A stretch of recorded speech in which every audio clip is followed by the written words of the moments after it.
Right, I'm going to pace around a bit like Luke did earlier, just because I have a tendency to talk like an Italian grandmother and whack microphones when I'm standing at a podium.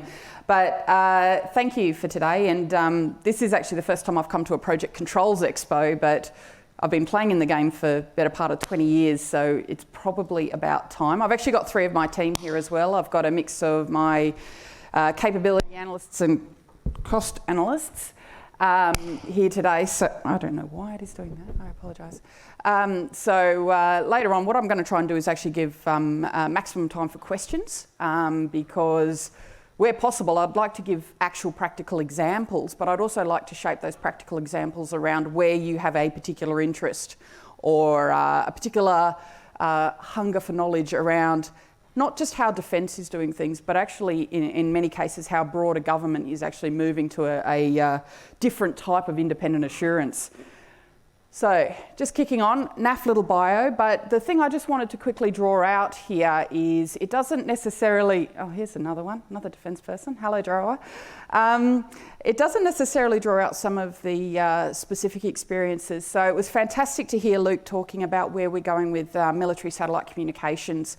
I actually started within Department of Defence as a public servant as a project manager on military satellite communications. So what he's now trying to bring in terms of sovereign space capability is the beautiful successor to where we started of having a mixed model of shared military and commercial arrangements. So it's just fantastic to see that the right thinking and the right behaviours are heading us where we need to go from a capability perspective and from a warfighting perspective.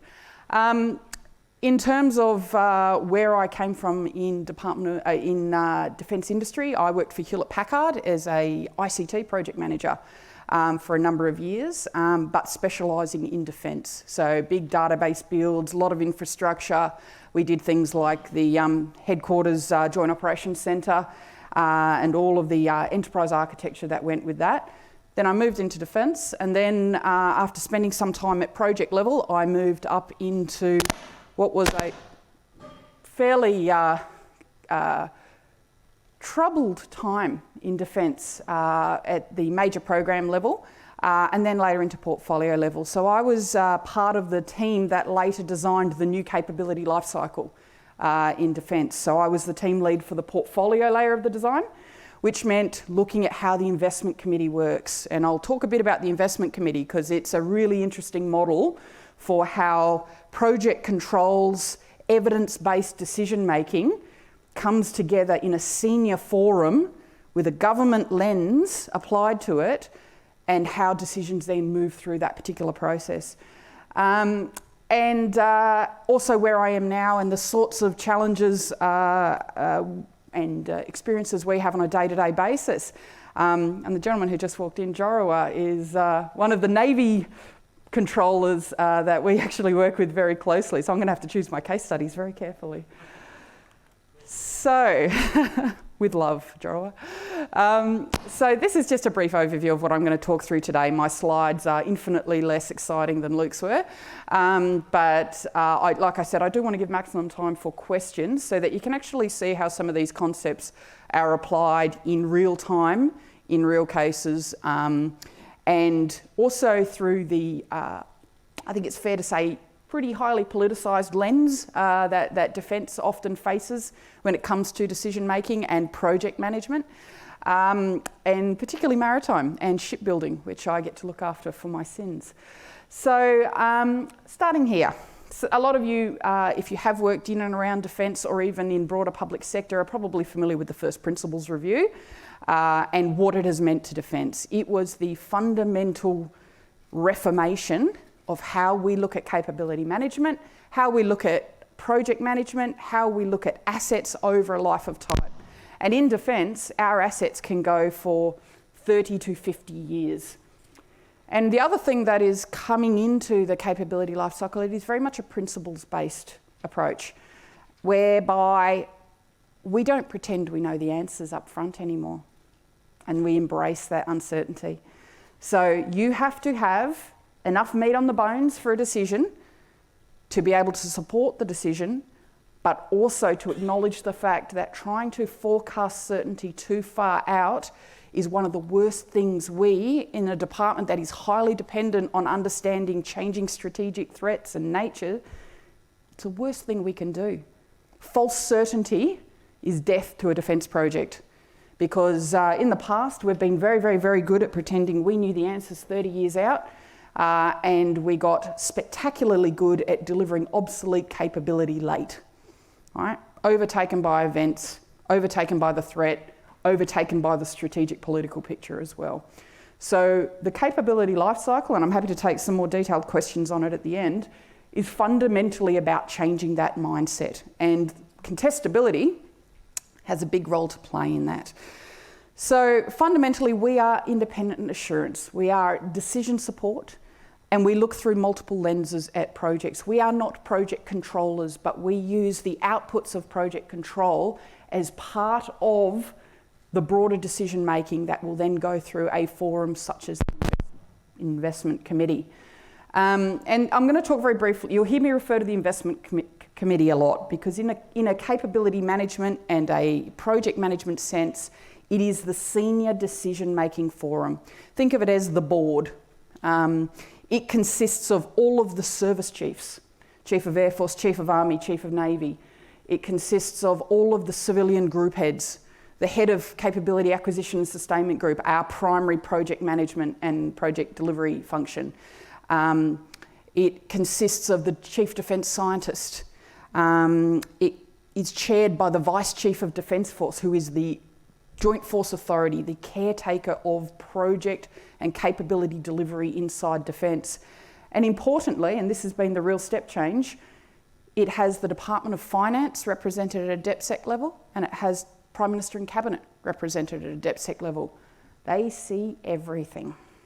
They see every botched project delivery, every incomplete business case, every time we go up, and it happens because we are a monstrously huge organisation, every time we go up showing both goodness in decision making and probably quite a bit of rawness.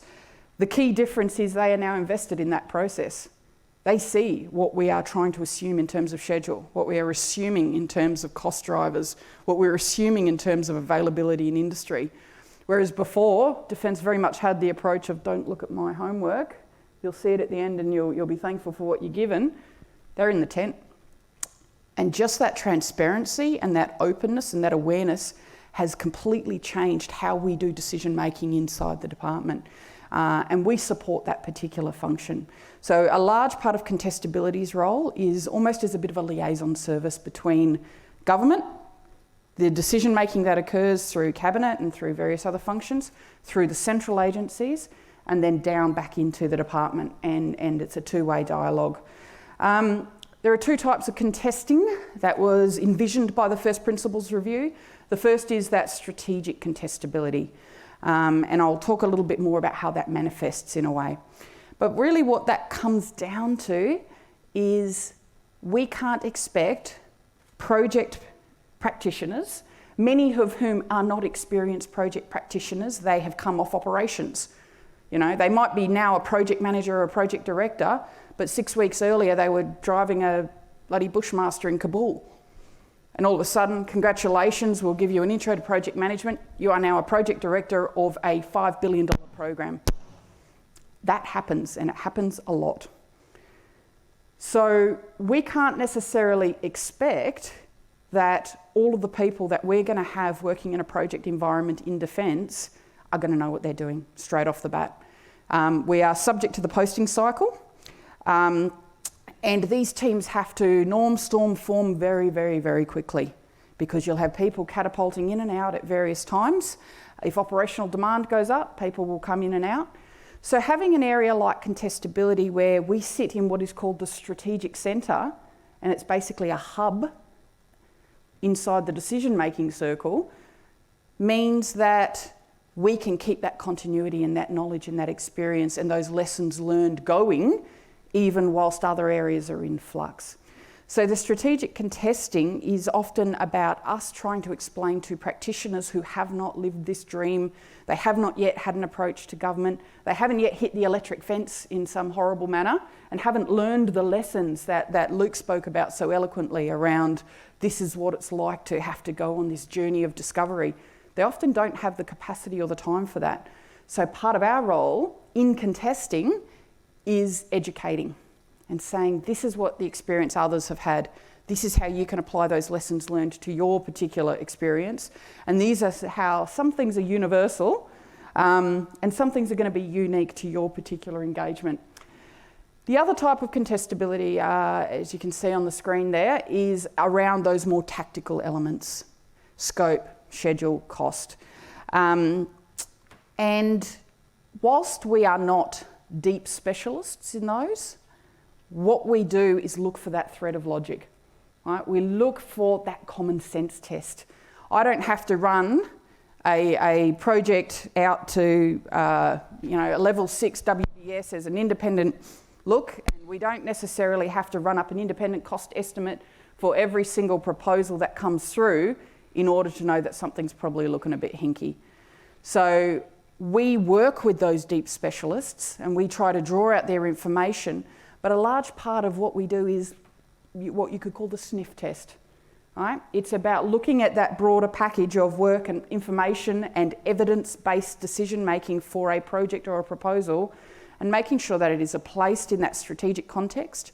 It is aligned to our policy. If it's not aligned to our policy, and often it's not, what do we need to do to create new policy? And to make sure that an appropriately acumen-based lens has been applied to it. And occasionally we do go deep. I've got Jed here, who's actually from my submarine analysis team, and he recently just completed ironically, a deep dive on the submarine program, where he went narrow and deep for quite a period of time, and it was all around schedule, cost basis, decision basis, and really stitching those threads together. We don't always wave top. Sometimes we do due to capacity. Sometimes we go deep. We are a decision support function. We are not there to dilute the accountability model or to take away ownership or responsibility. We are there to enforce it and support it. Right? That is new for defence in many ways. The genesis of contestability started in a group called FDA. Some of you may have been around long enough for FDA, but it doesn't even matter what they stood for. They were colloquially and affectionately known as the forces of darkness and anarchy because they were the red pen Gestapo. You shall not pass. Right? They were the group that came in from the side and said, nah, not fit to proceed. And the stuff that Luke spoke about with that uncertainty and that complexity, in those days, if you had an uncertain, complex proposal that you needed to support the warfighter, but it wasn't tickety-boo at the time that it came up to a proposal, didn't matter. You didn't meet the standard, you didn't turn around, go back, come back in 2 years' time when you've ticked every box and you've got that perfect schedule and you've got that perfect cost model. And then, like I said earlier, what it meant was we got pretty spectacular at delivering obsolete technology late. So we exist to support that new way of thinking, where uncertainty and complexity is acknowledged and at times harnessed and embraced. And I'll give you an example of this. One of the things that we are looking after at the moment and helping Navy with is what's happening with the Anzac frigates. So everybody knows them, hard-working things, possibly one of the hardest working things in the Navy other than the people. And because we're building the new Hunter-class frigates, we have to keep these things going for a extended period of time, and we have to do a lot of things to them during that time, probably another at least decade or more. We don't know what we need to do to them yet. We know we need to do things. We have a funding line. We have a sort of end date out there. We don't know what each individual ship needs yet. In the act of going through that exploration phase, we actually have to acknowledge the fact that every ship is going to have a slightly different baseline, going to have slightly different requirements, and as the threat moves and changes and we have to move and change with it, our requirements will change too. Now, if we'd gone back to the classic model, how would you cost that? Because it's not risk, it's uncertainty and it's complexity. So rather than pretending that we know the answers 20 years out and hamstringing ourselves by creating false certainty, what we are trying to do at the moment is work within the department to look at what would be an acceptable level of risk appetite, what is the minimum and sufficient amount of evidence needed to support a decision at a point in time, and that decision would be to government to get money to kick off the body of work, and then what is the appropriate governance and leadership behaviours that sit around that proposal such that we can provide government that assurance and surety that the right things are being done, we're not wasting taxpayer money, we're going to get the capability outcomes we need to deliver on operations, and we're keeping industry aware and alert and part of that involvement. So that is not scope, schedule, cost, risk.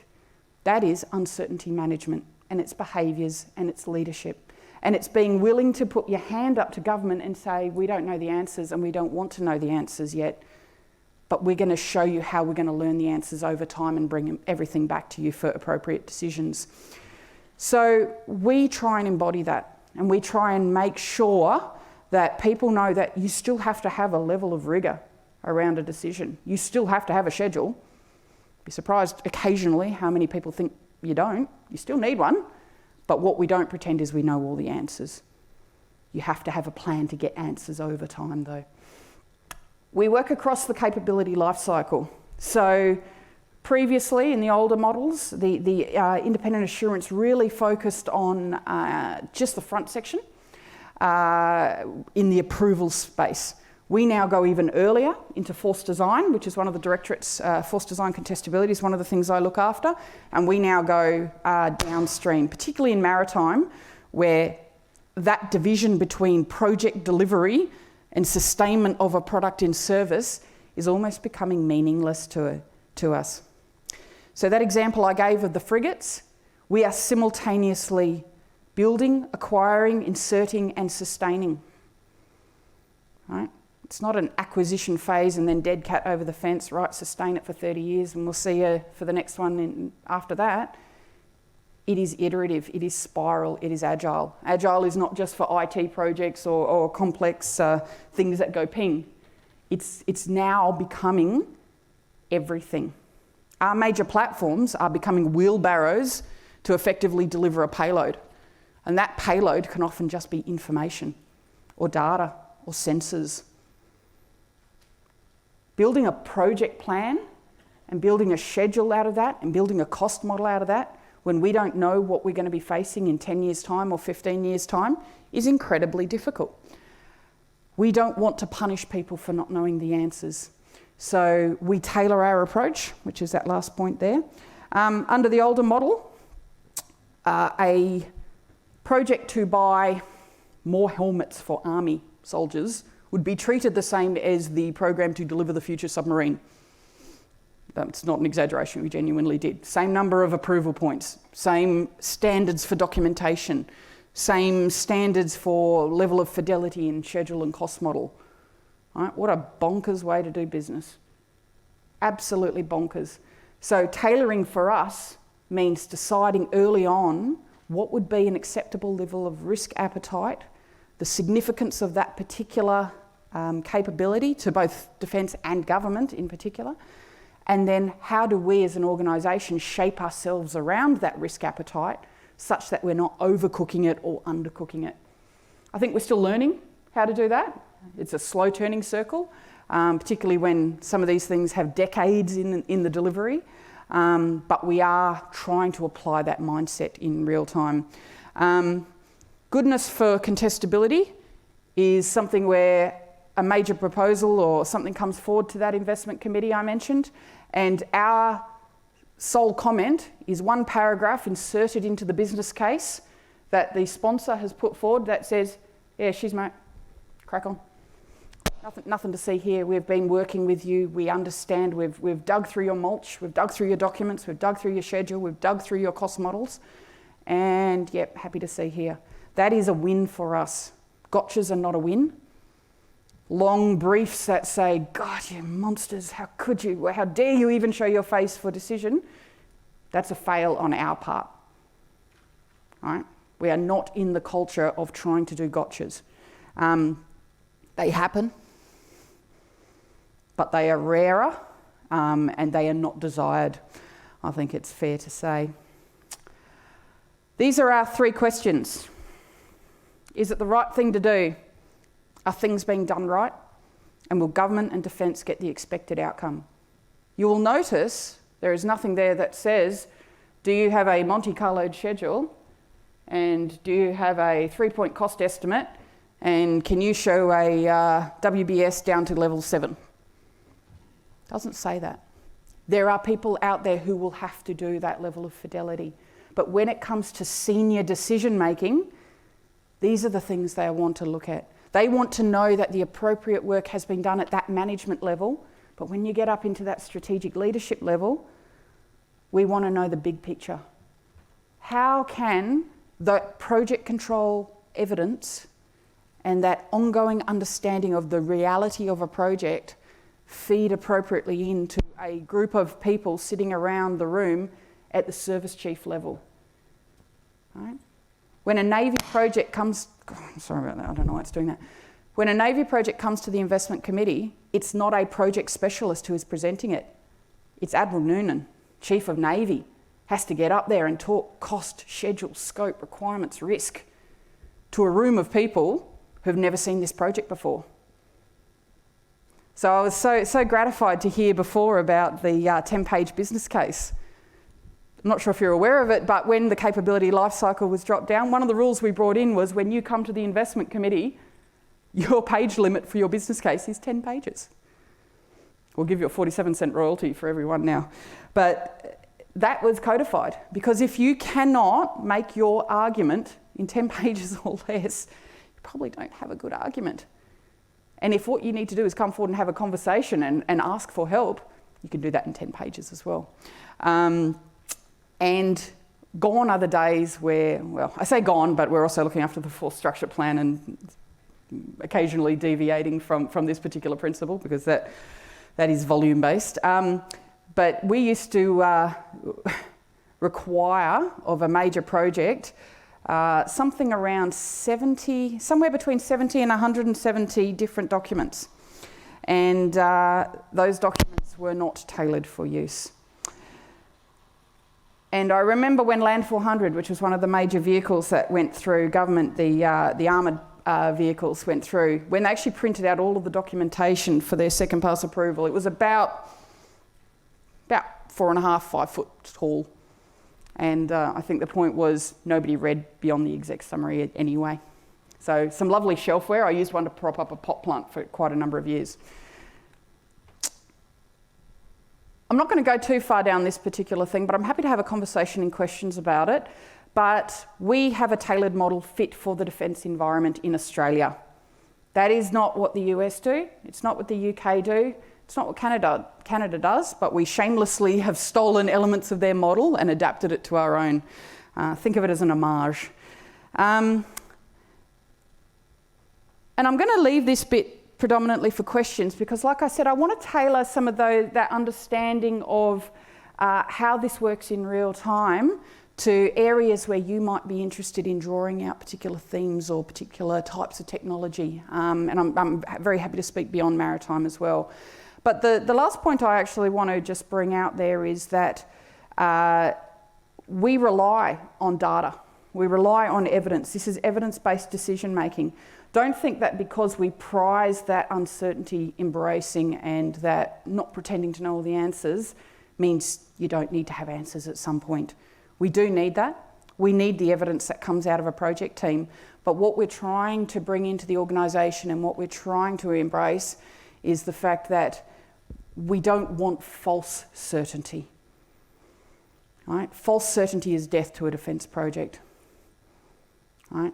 Because if you pretend you know the answers, and then you get proven wrong, and you will, I can guarantee you, the threat doesn't stay stable just because it might inconvenience your project documentation. The worst thing we can do then is create something which engenders a lack of faith in the Defence Force, or a lack of trust from government that says, but you told us you knew all the answers, and now you're saying you didn't, right? Expectation management is everything. Evidence where it is required, evidence to support a decision, but then casting it in that appropriate, managed language and narrative. The phrase I would give you is the difference between saying to somebody, have a nice day, and enjoy your next 24 hours. They're both factually correct, and they're the same statement. One will evoke a visceral response that the other one will not, right? Delivering the message in a way that somebody can actually absorb and understand it and embrace it is a huge part of what we do. When your job is telling people their babies are ugly and hoping that they thank you for it, understanding that nuance between evidence-based decision-making and human nature is incredibly important. Right? And that's the dance that we do pretty much every day. I'm going to give you guys some question time, because I think that's probably where I can focus some of the case study work or the specific examples a bit better. How much time we got? Probably 10 minutes. Is there some questions? Hi. Thank you. Peter Major from Pledge Consulting. So I've done a bit of assurance in other industries in the past. Yep. And there is often an element of making sure that your scope and your requirements and your schedule and all those elements align, but also sometimes there are elements of the wrong people in the wrong roles, or your governance not set up appropriately or whatnot. Very much. You find that sort of thing as well, and Absolutely. How do you navigate that in such a large organisation? Look, I'm going to build on what Luke said. It's actually about relationships. We are not auditors. I would describe our role as a mix of analysts, assurers, marriage counsellors, mediators, and switchboard operators. Because a lot of the time what we're doing is navigating that human element. So if you can build that trust and that relationship and be able to go and have a candid conversation with someone and say, your behaviour is off, or the way you are dealing with that particular stakeholder is derailing your project, right? It's not always about, I'm going to plonk a schedule in front of you and tell you where your assumption is wrong. Actually, a lot of the time what we do, and we do it behind the scenes, not necessarily, j'accuse in a room, that doesn't get you anywhere, but it's that mediation service. It's sometimes sitting down and saying, mate, I think you're part of the problem. How can we help get you out of it? It's that service provider lens. We have a really close relationship with Navy. Tough love is still love. And most of my counterparts in Navy headquarters at one time or another will come and sit in my office and say, God, I just can't get past this person, or I've got a stakeholder problem, or how do I do it? Right? A lot of the time it's not actually the project level data, it's how to navigate that human element, and we do play a role there. We don't issue a checklist on how to do it, but it's a far more organic process, but it's tricky, but it's trust-based, I would say. That's probably not a complete answer, I apologise. Project control estimating in utterly uncertain technology developing issues. I mean, you must make some attempt to get a handle around what you can get a handle around. Yes. So do you have groups of perhaps experts or estimators that understand form factors and try and get a handle on this technology uncertainty? We're starting to get there, but I would argue we have a long way to go. The turning circle for best practice in a department like Defence is massive. But we're going through, and the Minister announced it at CPOwer, so I can talk about it at a high level. We're going through a process at the moment called the Force Structure Plan, right? Which is effectively our 20-year forecast. It's an update to the white paper, in effect, around our planning and where we think we're going to go next. And a lot of where we're going next is technology that doesn't exist yet, but we know probably will in X number of years. But the act of creating that Force Structure Plan means we have to cost it, because we can't go to government without a plan that has been costed. That's how our model works.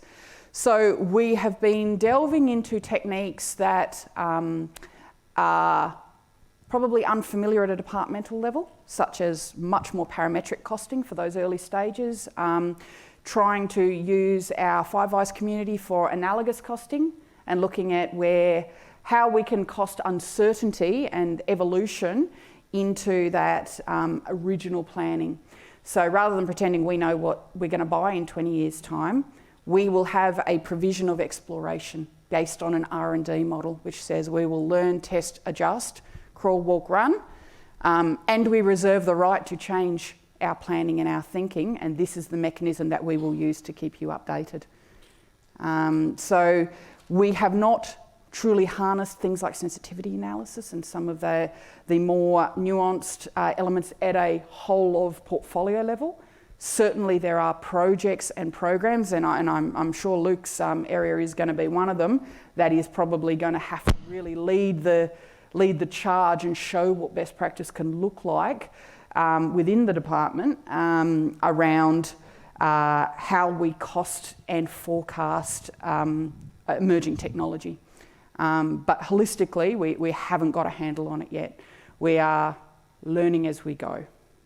You could imagine that quite a few doctorates could come out of briefing the people with the right level of technical interest in all of those areas and using the technology we've got. Yeah, you're probably correct. The other thing I would offer with defence is you can never forget the political lens. One of the biggest challenges we've had, and historically we have had a tendency to, let's call it harvest, cannibalise would be another word. At the portfolio level, when we have to balance our budget, defence has to stay within its budget, we've traditionally gone after the things we don't understand. So what we call particularly enabling capabilities. So often the things that go ping, or the systems or the integrating pieces, which are the most crucial for a joint and networked force, because we can't put our finger on it and say it looks like this and it is that system, in the past, that is where we've gone first when we needed money. And we've harvested them and we've divested them. And that thinking has been flipped on its head. The 2016 white paper made it very clear that we can't do that anymore. But how we grapple with that is something that we're still learning that journey. Thanks. Thank you. It's an excellent explanation. Thank you. One last?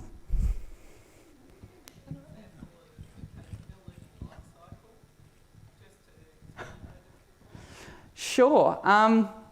The capability lifecycle fundamentally is a cradle-to-grave concept for how we manage assets in defence.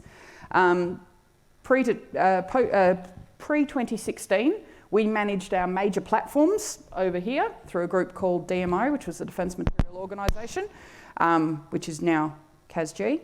We managed our ICT over here through a group called CIOG, and we managed our estate and infrastructure over there through Estate and Infrastructure Group. And they were all critical elements to each other. When we deliver a platform, it has to come with a facility and it has to come with ICT. But those enabling elements were often not included up front in the planning. We brought them all together into a single portfolio plan called the Integrated Investment Program, and we brought them all into the same decision-making cycle in terms of how we look at them inside the department, subject them to contestability, and then have them proceed to government. So we've actually created an integrated portfolio. We've then stretched that over the life of an asset. And our assets are very different. We're going to treat a base very different to a computer system, very different to a helicopter or a tanker or a satellite. But the principles are the same. right? We need to understand whole of life asset planning. We need to understand how governance and decision making is applied, and we need to constantly validate those assumptions over time. So when you get right down to it, the CLC is a business model for how we do wholesale capability management over the life of a defence asset. We standardise where it's appropriate to do so. We strip process out wherever we can, but we also acknowledge that we tailor for individual assets and what they particularly need. And we try and apply that risk-based lens. So it is a principles-based capability management model, but it has certain requirements that need to be built in.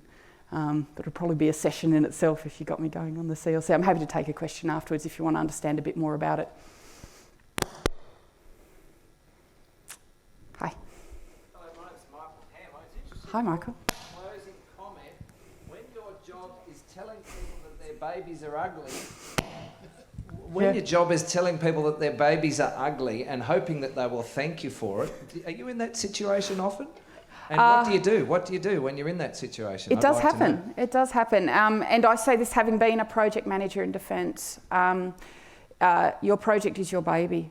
It's hard sometimes to be able to see both the role you play in it and how that is appearing to external clean eyes when you are living it every single day. So having to say to somebody, we've looked at your cost estimate, we've looked at your provision, we've looked at the amount of risk you're carrying, and we think you're unaffordable, which is code for your baby is ugly, and we're really concerned about your ability to get through that next gate with an appropriate level of risk that the department would be comfortable embracing and going to government with. Let's have a talk about how we can present this case at an appropriate time with an appropriate manner and perhaps do some risk reduction activities to get you to a decision-making spot. We have done that from time to time, and the reaction I've had is, but I think the project's affordable. And how dare you impugn my professional integrity by saying otherwise? I say it's not. It is evidence. It is data. But it's also that broader strategic understanding of where the department is willing to take risk and where government is willing to take risk. Not everybody receives it well, right? But were you saying that it's unreasonable, unrealistic to expect the person to thank you for it in that situation, or you need to learn a different way of presenting the stuff to them so they will thank you for it? The thanking for it was probably a colloquial term that when we talk about success from a contestability model, I don't look at the number of projects we assess. I don't look at the number of approvals. I don't look at the quantitative aspects of how many things got through the pipeline. That is not a measure of success. A measure of success for us as a decision support function is how many times did a project come back afterwards and say, that hurt, but geez, we're better for having you involved. I'm glad we know those risks moving forward. Or another project comes to you and says, hey, I know you worked with Project JP, whatever, over here. They said that they learned a lot from having gone through the contestability process. Can you come and talk to us? So it's about shifting it and so that the identification of risk and problems is not seen as a negative. It's thank God we learned that early, and we've now woven that into our thinking and our planning and our understanding. So when it used to be that really adversarial process, it was literally, I'm going to write you a brief that says your project's stuffed and you shouldn't proceed. That got nobody anywhere because the problems were not dealt with, the walls went up, the trust was broken, and the government and defence didn't get the outcome it needed for the warfighter. So we've had to change the model such that the act of saying to a project manager or a project team, you've got some serious problems here, let's have a talk about it, is seen as a positive. It's about a mindset change as opposed to a process change. And it's nuanced and it's different with every stakeholder. The way I do it with the Navy is different to how I do it with Air Force because they have a different culture. Great, thank you. Thanks.